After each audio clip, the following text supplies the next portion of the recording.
कथितो वंश विस्तार भवतां सोमसूर्ययोः राज्ञां चोभयवंशानां चरितं परमाद्भुतम्। चंद्रवंशाचं वर्णन शुकदेवजी राजा परीक्षितीला सांगितले, ऐका म्हणे महाराज।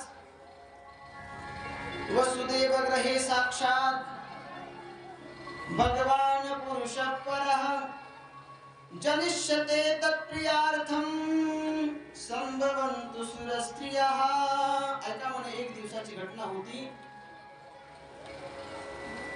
मथुरेवरती राज्य करण्यासाठी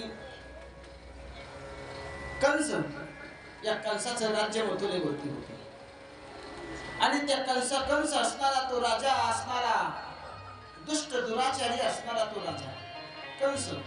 पण त्या कंसाची नजर एक दिवस कंस आपल्या घरी आल्यानंतर कंसाची नजर आपल्या बहिणीवरती पडली।